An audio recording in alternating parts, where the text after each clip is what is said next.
Booth స్థాయి నుంచి పార్టీని బలంగా నిర్మించి రాబోవు పార్లమెంట్ ఎన్నికల్లో వరంగల్ కాంగ్రెస్ అభ్యర్థి కడియం కావ్యను భారీ మెజారిటీతో గెలిపించాలని కాంగ్రెస్ శ్రేణులకు Warangal parliament incharge Parakala MLA Revuri Prakash Reddy పిలుపునిచ్చారు.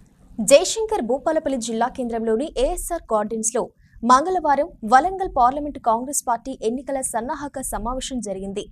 ఈ సమావేశం నియోజకవర్గ ఎమ్మెల్యే గండ్ర సత్యనారాయణరావు అధ్యక్షతన జరగగా Warangal parliament incharge Parakala MLA Revuri Prakash Reddy, Wardhannapet MLA KR Nagaraju, Palakurthi MLA Yashaswini Reddy, MP అభ్యర్థి కడియం కావ్య, రాష్ట్ర trade promotion corporation chairman Aitha Prakash Reddy, Warangal మాజీ మేయర్ ఎర్రబెల్లి స్వర్ణ, పార్లమెంట్ ఇన్ఛార్జి కత్తి వెంకటస్వామి పాల్గొన్నారు.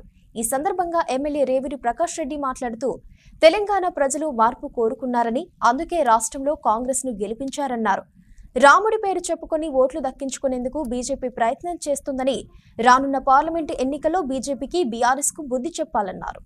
గత 10 ఏళ్ల నుంచి భారత్ బేజో యాత్ర చేస్తున్నాడు.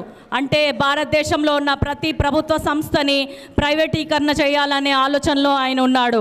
సింగరేణిని ప్రైవేట్ పరం చేయకుండా కాంగ్రెస్ అడ్డుకుంది. అదానికి అమ్ముడు పోకుండా సింగరేణిని కాంగ్రెస్ కాపాడుకుంది అని మీ అందరికీ నేను తెలియజేస్తున్నాను. అదేవిధంగా ఒకప్పుడు లక్ష కార్మికులు ఉన్న సింగరేణి ఇప్పుడు 50,000కి పడిపోవడానికి కారణం బీజేపీ. సింగరేణిలో నష్టాలు రావడానికి కారణం కూడా బీజేపీ మీ అందరికీ తెలియజేసుకుంటున్నా. ఎందుకంటే కార్పొరేట్ లెవెల్లో బొగ్గు బయట నుంచి కూడా తెప్పించుకుంటున్నారు.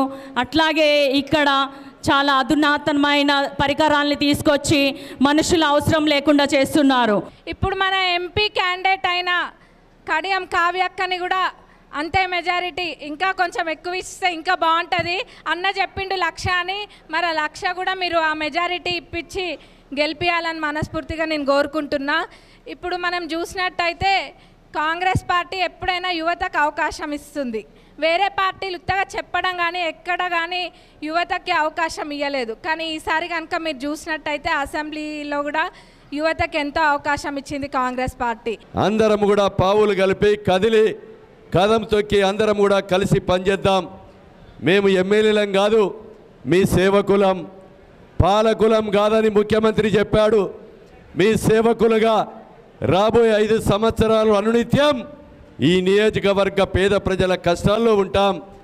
పేద ప్రజల కష్టాల్లో ఉండడమే కాకుండా ప్రభుత్వ పథకాలు పేదవానికి అందే విధంగా, పేదవాళ్ళ కళ్ళల్లో వెలుగు చూసే విధంగా మీకు తోడుగా అండగా ₹1 లంచం లేకుండా, అవినీతి లేకుండా పరిపాలన కాంగ్రెస్ ప్రభుత్వం అందిస్తుంది.